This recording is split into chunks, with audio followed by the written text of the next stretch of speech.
Okay, let's get started. So the central problem in knot theory is, how do you know if a knot is knotted or not? And you can try and say that 3 times fast. So for instance, this knot is clearly not knotted. We call it the unknot. However, let me give you an instance of a knot that is knotted.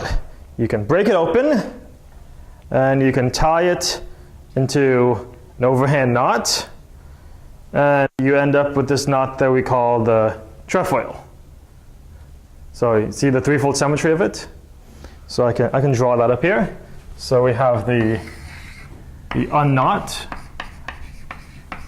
and then I've just drawn just created a trefoil. So this is an example of a trefoil.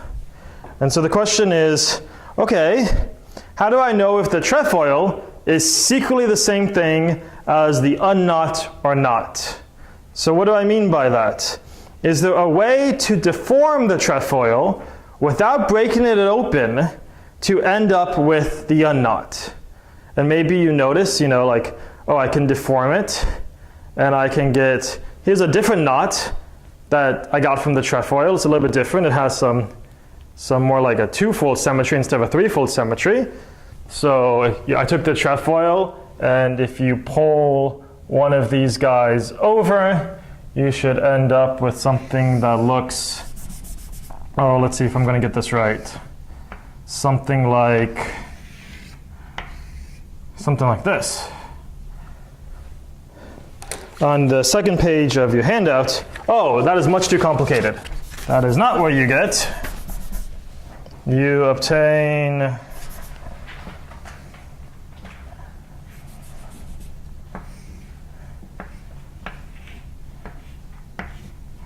here we go.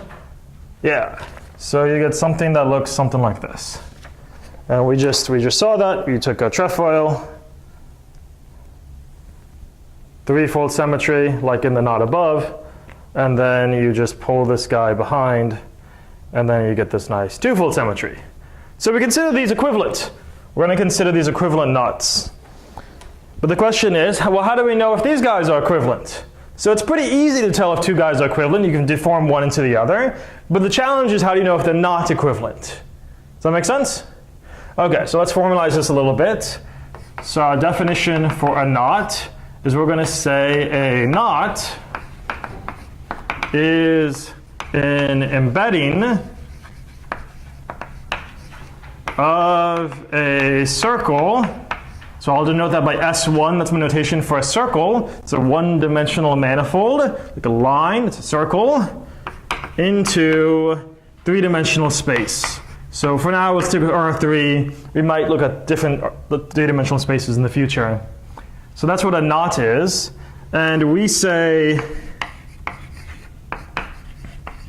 2 knots are equivalent if we can do this process of deforming the one into the other without breaking it open. Now, the mathematical language for this is ambient isotopy. And I'll leave it to you to look up the precise definition and think about why it's equivalent to this intuitive idea of deforming. Essentially, what it means to be an ambient isotopy is you have a knot embedded into one 3-dimensional space, a knot embedded into another 3-dimensional space, and then you say those are ambient isotopic if there's a homeomorphism, a bicontinuous map, from the one space to the other space that meets a few criteria. But it boils down to just being equivalent to, I can deform it without passing through itself. So we're going to use that easier to use definition. Okay. This guy's equivalent to this guy, I just showed you. But how do we know the trefoil is not equivalent to the unknot? And what should convince you that it's not obvious that it's not equivalent is that there can be some really complicated unknots. There's a picture of one on your second page of the handout, a very complicated unknot. But you can just tangle something up and end up with something very complicated looking, but then eventually you're able to untangle it, because I started with the unknot, so I can untangle to get back to the unknot. And so the question is, how do I know it's not possible to untangle something like the trefoil? maybe I need to like be really clever. And it's like, how long should you try before you give up and you say it's impossible, right? And because this is mathematics, well, you can't just try for like an hour, because then maybe it's like, well, you weren't very clever. You know, someone clever comes along and maybe in 2 hours they're able to solve it. And so we want to have some kind of mathematical way of showing that this trefoil is actually different than the unknot.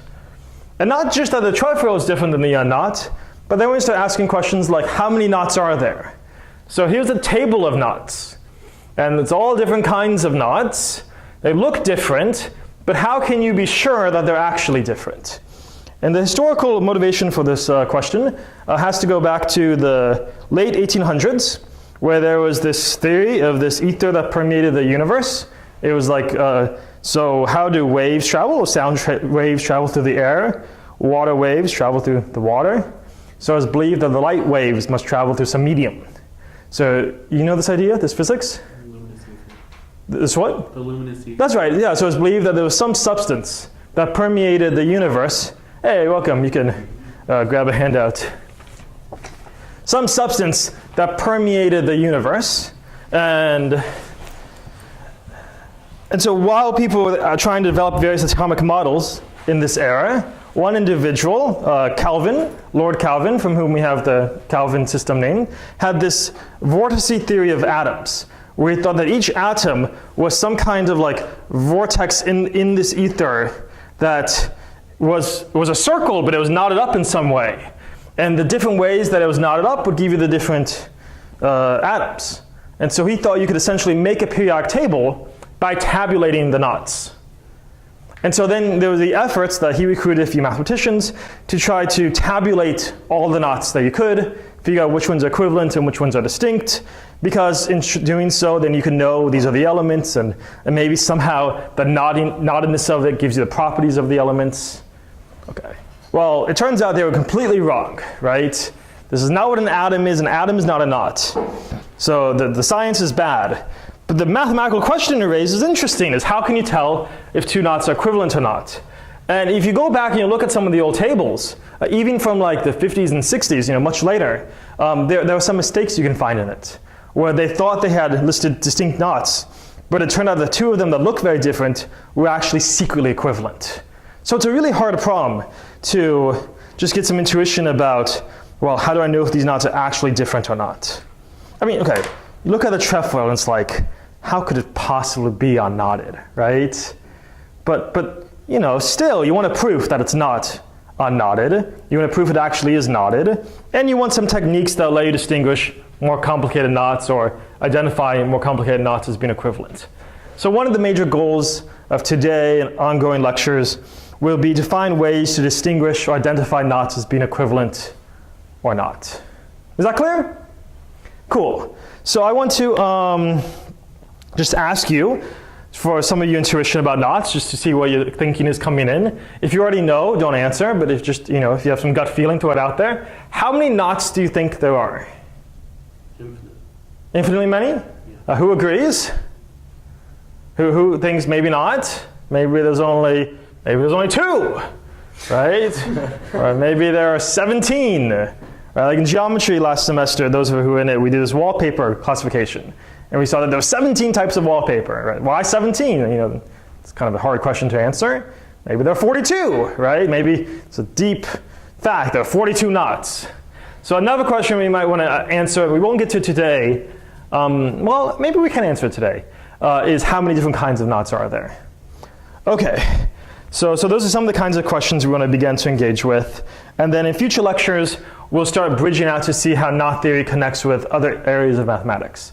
So today we're going to see some linear algebra connections, and then we'll move in to see some geometry, and hopefully some abstract algebra, and some topology connections as well. So answering this really simple question about knots connects with a lot of really deep and beautiful mathematics. Okay, so how do we distinguish if they're different? Answer, you color them. So here's our definition. Here's our definition.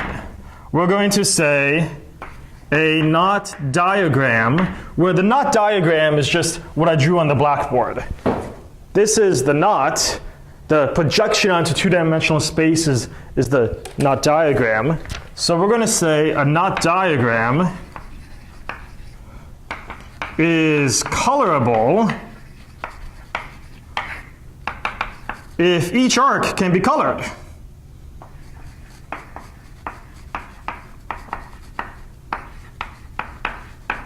Following some criteria, so you want to color them using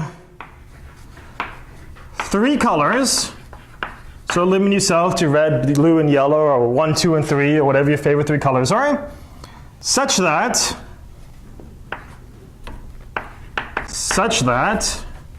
the following conditions are met.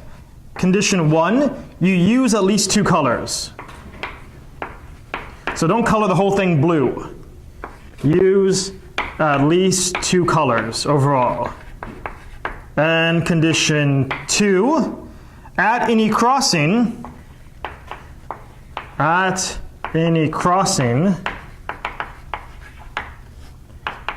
if 2 colors are used, 3 must be used.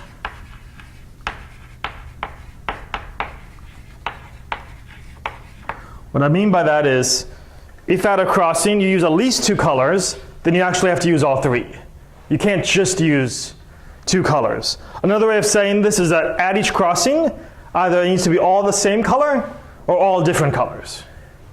So if you're going to use at least 2 colors, you commit yourself to making it interesting, then you need to use at least 3.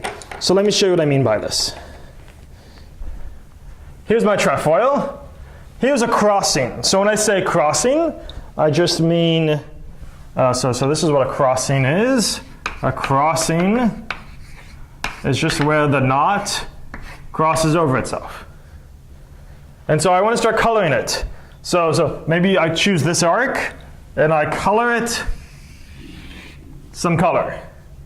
And then I go to maybe the second arc, and I can decide, do I want to color the same color or a different color?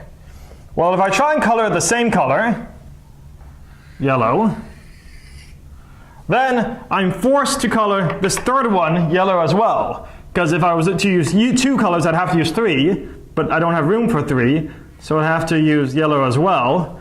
But then I get into trouble, because I haven't used at least 2 colors.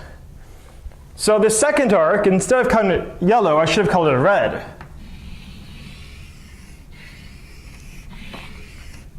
And then if I color this one yellow and the second arc red, the second condition says, well, I have to use, since there's 2 colors at this crossing, I actually have to have 3.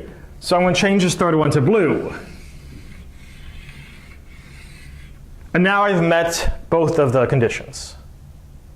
I've used 3 colors, so I've used at least 2. And at each crossing, if there's at least 2 colors, like here there's at least 2, there's yellow and red, there's actually all 3. So we can say that this knot is colorable, or at least this knot diagram is colorable. So colorable.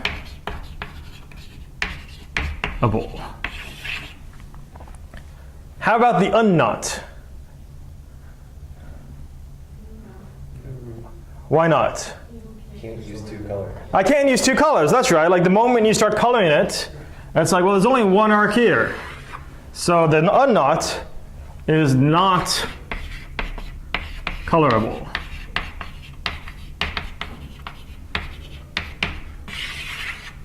Okay, well, let's try another diagram. How about this diagram down here? This other diagram for the trefoil. Is that a nice way to color it? Well, again, we just have 3 arcs total. Each arc a different color. And you meet the conditions because you've used at least 2 colors overall.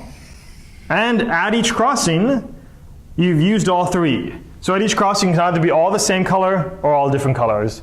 And we've satisfied that. For the unknot, there's other versions of the unknot as well. So you could give some twist to the unknot. And it's still unknotted. You just twist it a little bit, right? So the unknot is also equivalent to something like I just put some twist into it. Let me give it one more twist so it's plenty of arcs. Okay. So now it has some nice twist in it. You can always untwist it so it's still the unknot. And maybe you want to start coloring it. And you're like, let's try it. Let me color the first arc yellow. And then I'm going to try and use a different color for the second arc, because I don't want to end up with it all being the same. So let's make the second arc blue. Oh, but what's my problem? You don't have 3 colors at the cross. Yeah, this crossing I have 2 colors, but I haven't used 3. So that violates my rule. So like, oh, I guess I can't color that blue. I actually have to color yellow still. Okay, so since these are both yellow, this must be yellow here as well. And then you're like, okay, how about this next crossing? Well, since these 2 are yellow, this guy must be yellow as well.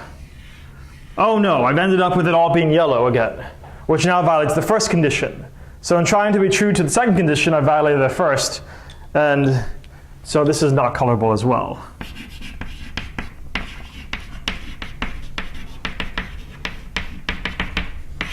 Whereas this other version of the trefoil was colorable. So both of the trefoil diagrams were colorable, but neither of the unknot diagrams were colorable.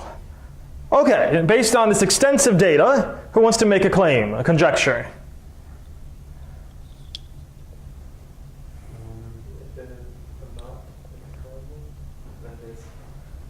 All unknots are not colorable. Okay, so any diagram for the unknot will be uncolorable. Okay, that's a good conjecture. Who wants to make that conjecture even stronger? Hoping you're not like transforming it, like folding around preserves whether it's colorable. Good. So if one of the diagrams is colorable, they will all be colorable. And if one of the diagrams is not colorable, none of them will be colorable. That's a strong conjecture, but it agrees with the evidence.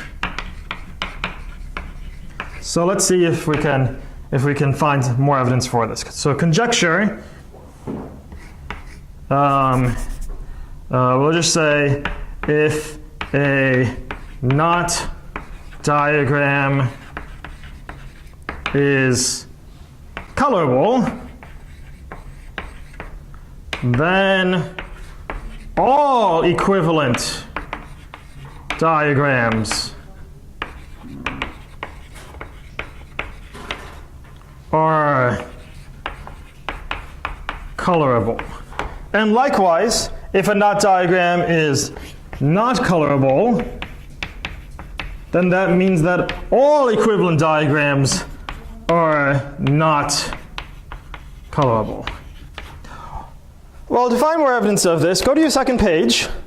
I have a number of diagrams of knots, and I want you to take a minute to try to color them. And so what you can do is go through and see which of these are colorable and try and determine if one of the diagrams is colorable.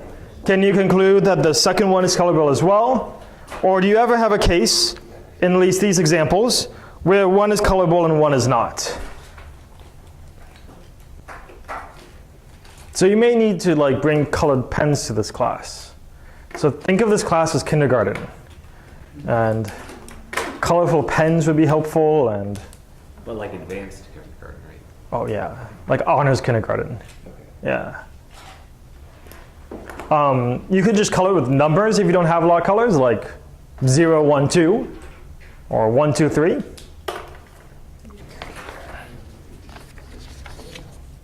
Okay, let's try one together. Let's try this complicated unknot. Was anyone able to color it? It'll all be the same color. You found it was all the same. It will be because it's right here. Well, this is a conjecture. We haven't proven this yet. We could be wrong. So let's try and get a little more data to see if we're on the right track. So you can begin at some point. Like let me begin by coloring this yellow. And then you have two choices. This next arc can either also be yellow or it could be a different color, right? Now, if I were to make this yellow, what would that require? If I made this yellow, what would I have to do next? Since two of them are yellow, the third one would be forced to be yellow, and then this one would be forced to be yellow, and then this one would be forced to be yellow. So all of this would be forced to be yellow. And then I get to, these two are yellow, so that has to be yellow. And so on and so on and so on. The whole thing ends up yellow, right? So we shouldn't make the second arc yellow. If we make the first arc yellow, we should make the second one some other color, like blue. And then we have to make the third one a third color, like red. And then since it's blue and red, the third one can be yellow. Good. And since it's red and yellow, this guy can be blue. And since we have yellow and blue here, this guy can be red. Okay, this seems really promising. Since it's blue, okay, blue and red requires this to be yellow. You guys feeling good about this?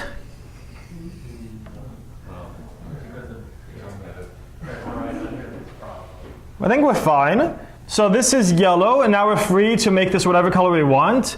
Well, blue or yellow or red. If we made this blue, then this one would have to be yellow, which would force this one to be yellow, which would lead to a contradiction because you have two yellows and a red. So this one shouldn't be blue. So if this one was instead to be yellow, then it would be yellow, yellow, which would make this one yellow. And then yellow, yellow would make this one yellow, which would lead to a contradiction because you have two yellows and a red. So this guy must be red. There we go, okay. Then we have red, red, so this third one must be red as well. And then we have red and red, so this one must be red as well. Oh, but then we get contradictions because we get red, red, yellow, which violates the second condition. So we did everything we could, but it was not colorable. So this is not colorable, which is in support of Matthew's conjecture because this is the unknot, which we said is not colorable because it only has one arc, so we can't use two colors in it.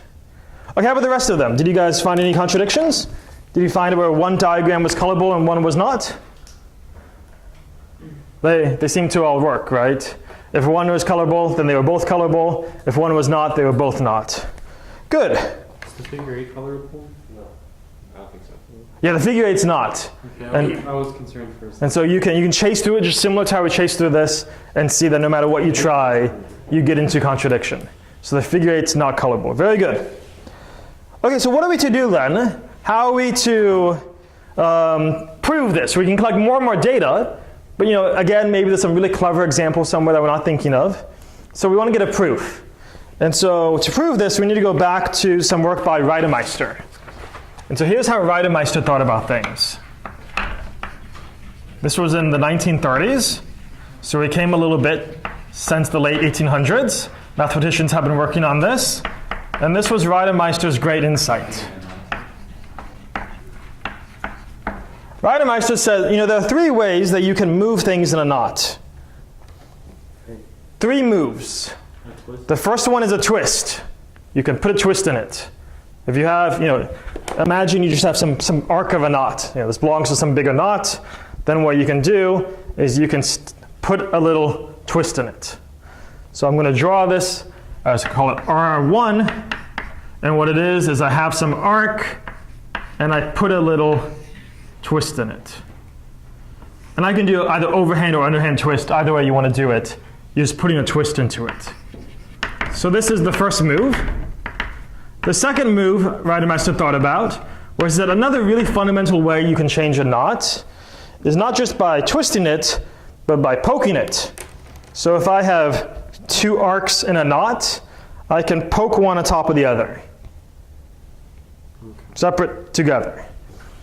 And so I have these two arcs, and I can move it so that either one ends up on top of the other, or below the other.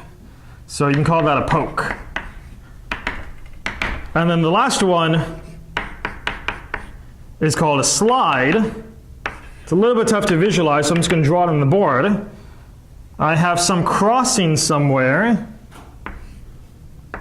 and I have a third arc that goes under it. And he says if this third one goes under the crossing, you can just slide it up so that instead, still have the same crossing, but this guy on bottom you slide so it now crosses above the crossing. I just took this bottom strand and slid it under. But I'm still preserving the knot. I'm just changing how the diagram looks a little bit. Now it's completely obvious that if two diagrams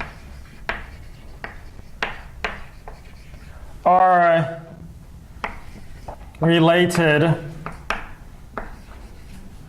by a sequence of Reidemeister moves, then, so if two diagrams are related by a sequence of Reidemeister moves, then you can conclude they represent equivalent knots.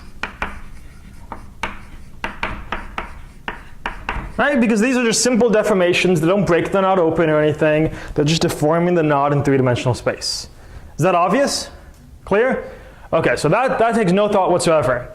But what Reidemeister showed, which we're indebted to him for, his theorem is that not only is this implication true, but so is the converse. If any two knots are equivalent, then you can move from one to the other only using these three moves. So these become like the fundamental moves of deforming a knot. Right? Like when we were deforming it, we were just doing all kinds of crazy stuff. Right? And then maybe we ended up here. But Reidemeister says you also could have gotten to that same ending point only doing these three moves. Is the content of the theorem clear? So let me show you an example. Bottom of your front page, you have a figure 8 knot, and then it lists the Reidemeister moves that happen each time. And you can look at this diagram and you can see how the first step is doing a move of type 2. So remember, type 2 is a poke. It's taking the one little bit and poking it over the other. And then a move of type 3, and so forth. And you move from the figure 8 knot to its mirror image. So the figure 8 knot's really special because you can deform the figure 8 knot into its mirror image. Whereas with these trefoils, it turns out that there's no way to deform the trefoil into its mirror image, but we'll have to justify that in a little bit. We haven't shown that yet. Okay, really powerful Reidemeister moves. Not only though does this give us a way to think about how to change a knot into another knot, it can now go back to this conjecture. Our conjecture says as we change a diagram, colorability is preserved. So if the one diagram was colorable, then the equivalent diagram is also colorable. How can we use Reidemeister's result to help us prove that? Trying to color the parts of the movements. Very good. All we have to show is that each Reidemeister move preserves colorability. Because any move from any diagram to any other diagram is going to be accomplished by a series of these Reidemeister moves.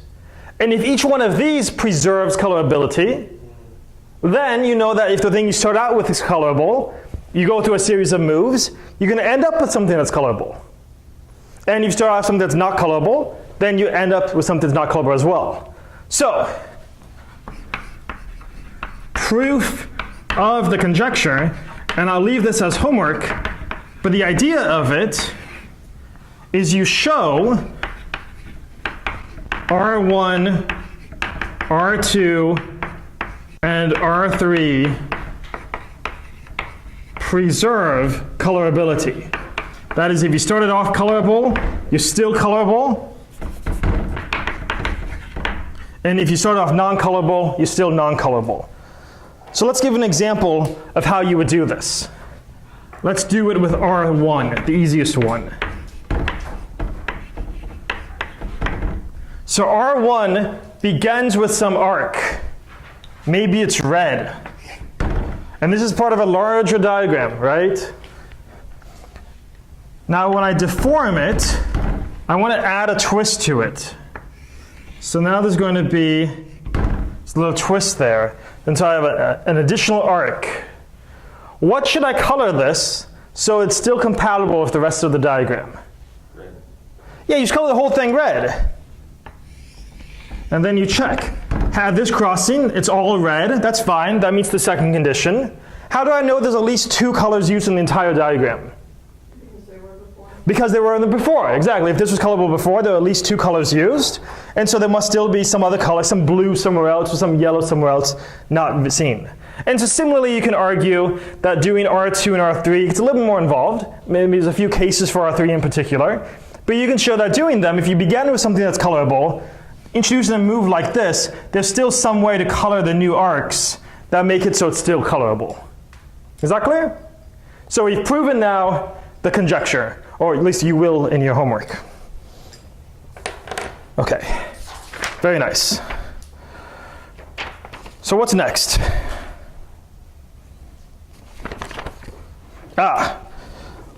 Let's restate the second condition a little bit more precisely.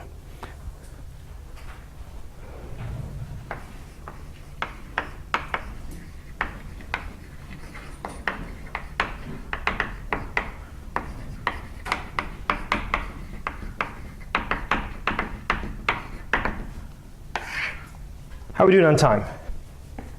550. Okay. That's fine. We should be on track.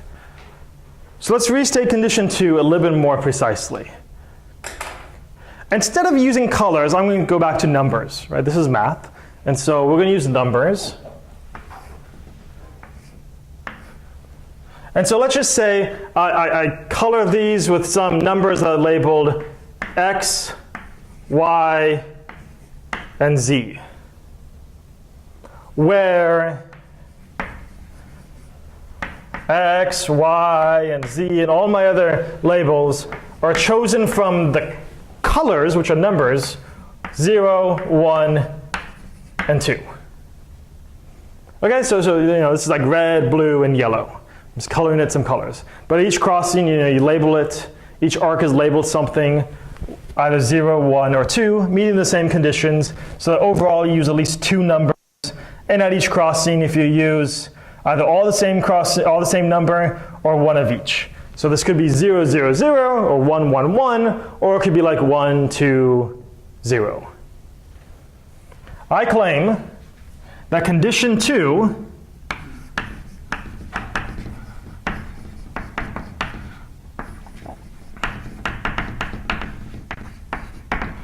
is the statement that X plus Y is equivalent to Z mod 3. Are we all familiar with what I mean mod 3? Okay, this just means up to a multiple of 3. X plus Y is equivalent to 2Z, up to multiples of 3. So like this maybe comes out to be 0 and 3, or 4 and 7, but they're equivalent up to a multiple of 3. That's all that mod 3 means. Okay, so let's think about why this is true. Let's go through a few examples. What's one way you might have colored this? X, Y, and Z. What was one combination? Well, they could all be the same thing, right? They could all be like 1, 1, and 1, or 2, 2, and 2, or 0, 0, and 0. Would that meet the condition? Yeah, you betcha, because then you have X and Y is the same thing as Z. So X plus Y would be actually equal to 2Z. So then it's different by 0, which is a multiple of 3. So that actually equal then. Okay, so that case is easy. 1, 1, 1, or 2, 2, 2, or 0, 0, 0, that's done. Another possibility is you might have something like 0, 1, and 2. But notice what happens then. Then you have 0 plus 1 should be equivalent to 2 times 2, which is 4. That is, they differ by only a multiple of 3. So that works. Or you might have had something like 2, 1, 0. In which case you'd have 2 plus 1 is equivalent to 0. Sure enough, 2 plus 1 is 3, which differs by 0 by only a multiple of 3. So the equivalent mod 3. Are we comfortable with this? Okay. So this is a mathematical way of restating this second condition, of making it precise. But what's really nice about this is you can generalize it. What's the natural way to generalize this? What's something here you could change? Well, that's 3. Why mod 3? Right, we've been doing it 3 colors, but we can generalize it. So we can introduce P colorability. We say a knot is P colorable. So not just 3, pick any old prime. P colorable for some prime P that's bigger than or equal to 3, something like 5 or something like 7, if it meets the 2 conditions. Condition 1, you use at least 2 colors. So use at least 2 labels from the list 0, 1, 2, up until where? P minus 1, we're starting off at 0. So to have P choices when you go up to P minus 1. And the second condition would be, at each crossing,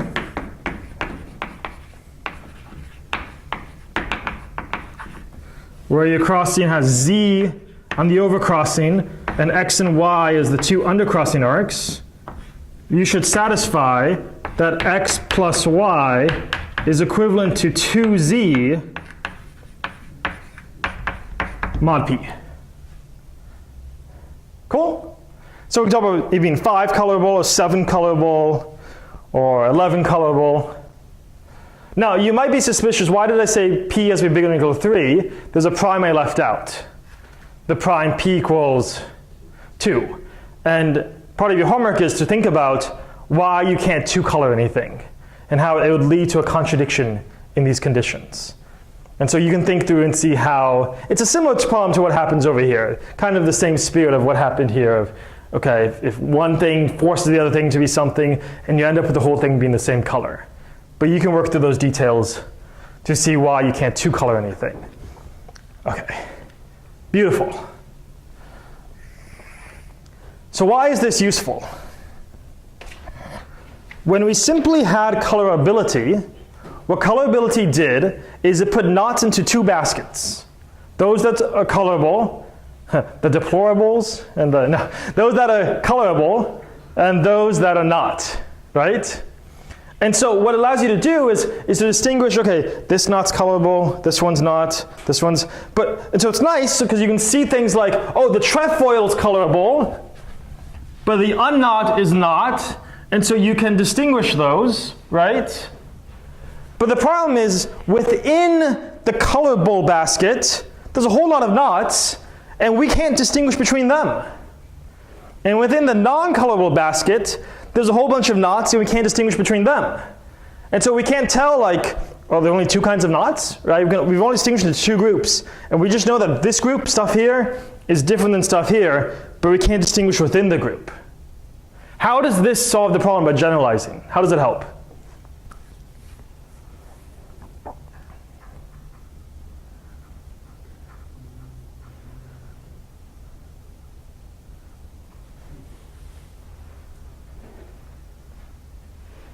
It gives like different levels of colorability. Excellent. So now not only can we distinguish between are you colorable or are you not, but we can say, are you 3 colorable or are you not? Are you 5 colorable or are you not? Are you 7 colorable or are you not? So there may be 2 knots that are both 3 colorable, but then one of them is 5 colorable and the other one is not. Or they may be both 3 colorable and 5 colorable, but one of them is 7 colorable and the other one is not. Does that make sense? So we have a much richer criteria now to distinguish between knots and to have a lot more tools at our disposal, infinitely many primes, infinitely many tools to distinguish between knots. Cool? Now the big challenge is, how do you actually find such a labeling? Because this is kind of a hard definition to work with in practice. And so what I want to end with today is a nice application from linear algebra that lets you quickly determine if something is colorable or not. And so here's what we're going to do.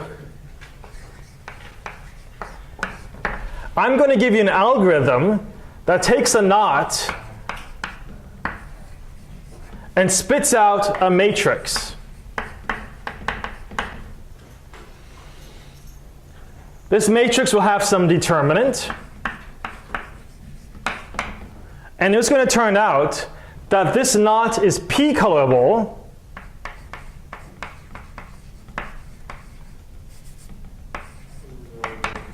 if and only if P divides the determinant of that matrix. Does that make sense? So that's what we want to do now, yeah. Can I go to the bathroom?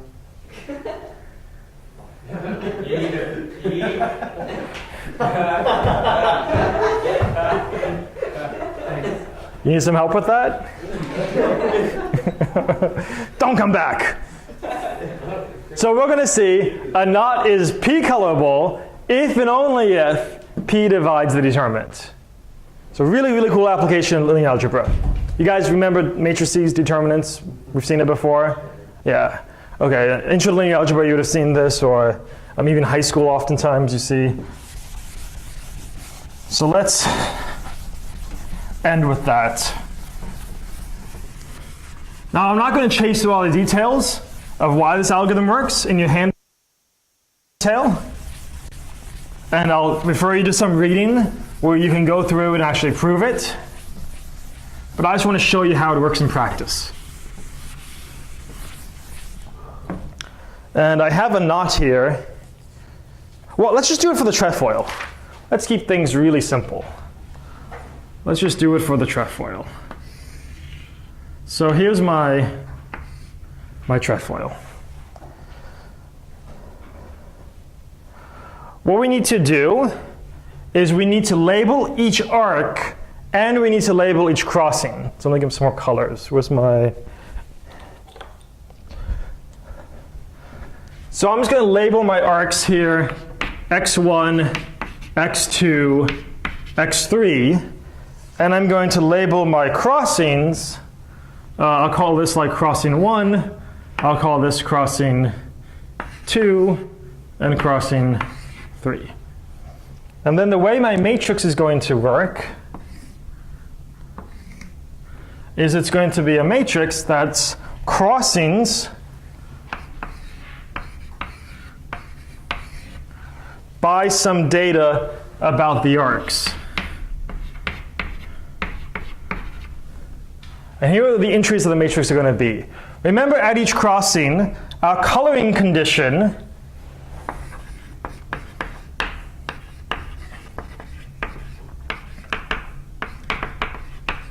was that x plus y, when you have some crossing with x, y, and z, x plus y is equivalent to 2z mod p. You can rewrite that as 2z minus x minus y is equivalent to 0 mod p. And this is what motivates the following definition. At each crossing, you look and you see which arc is serving as the overcrossing. That's like our 2z here. Here it's arc at 1, at crossing 1, it is arc 2, x2. So at x2, I'm going to put a 2. And then for the two undercrossings, I'm going to put a minus 1 for each of them. So for each of these undercrossings, I put a minus 1. Clear? Algorithm make sense? So for the second one, at crossing 2, well, where's my 2 going to be out of my matrix? X3. X3 is serving as the overcrossing. And x2 and x1 are my undercrossings. And for crossing 3, my x1 is the overcrossing, so that's where the 2 is. And my 1 and my 3 are my undercrossings. So that's step 1 of the algorithm. This corresponds to setting up a system of equations. Right, so it's this system of equations we're setting up, and we're trying to see, are there some solutions for my x, y, and z, my labelings, that would satisfy all these conditions? And so the matrix is just setting up that system of equations. It turns out the system of equations is overdetermined. So what you have to do next is delete any one row and column. One row and column. And you can take your pick. I'll just delete the last one. But then that's your matrix. So my matrix M is -1, -1, 2, -1. I really hope this works. So what's my determinant of my matrix? Yeah, 1 times -1 is 1, minus -2, so plus 2 is 3. So remember, our theorem is this is p colorable if and only if p divides the determinant. So what kind of colorable is this? 3. This is 3 colorable. So this is 3 colorable. Now, we could quickly tell that this is 3 colorable. It's a really simple example. But I've now given you the algorithm that's going to work with any knot whatsoever. So the determinant determines what colorable it is? That's right. So this is 3 colorable, but we know it's not, for instance, 5 or 7 or etc., 11 colorable. So if the determinant had been So if the determinant was like 33, then it would be 11 colorable. That's right. If the determinant is 33, it would be 3 colorable and 11 colorable. Yeah, so I'll show you one more example really fast. I have this in your notes, but I'll just write it up here. And I have some examples of this that you can work out so you can practice doing these determinants. If it's quite a few arcs, you might need to use some kind of computer algebra system to solve these. But here's a nice knot.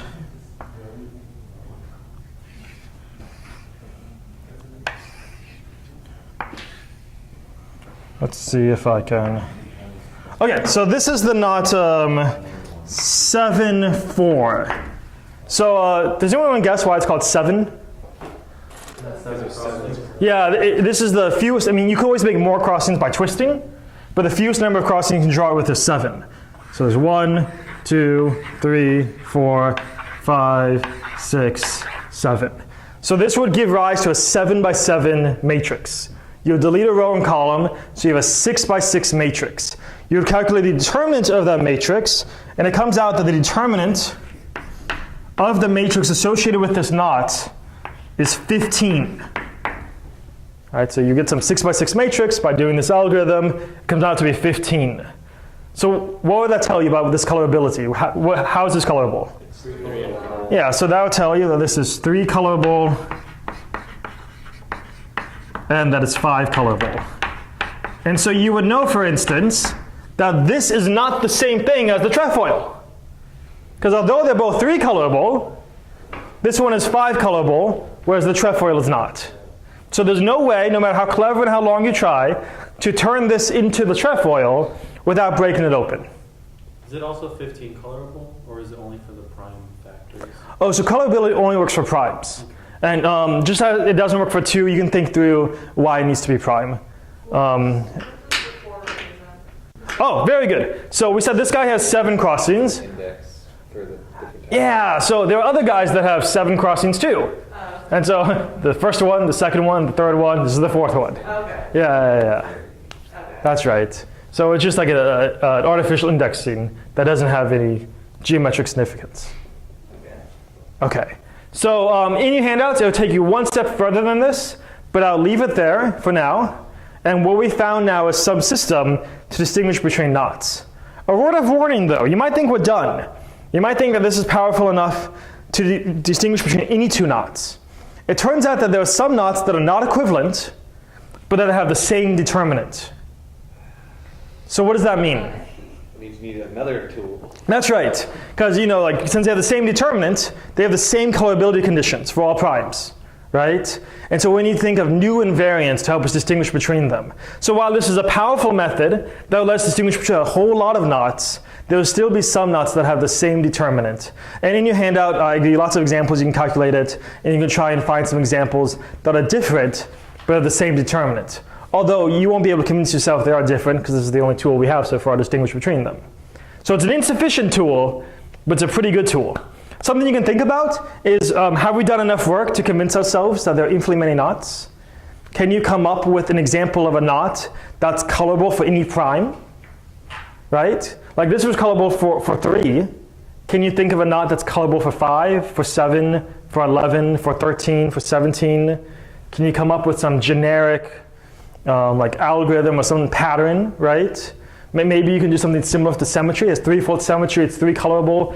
Maybe something's going on there. Maybe it'll be p colorable if it has some kind of p-fold symmetry. You can try and convince yourself of that by thinking about what the matrix would be. And then you could convince yourself that they're actually infinitely many knots. So you can try and do that. We'll see some quicker arguments to show that they're infinitely many knots, but that's one way you could do it. Okay, so we'll stop there.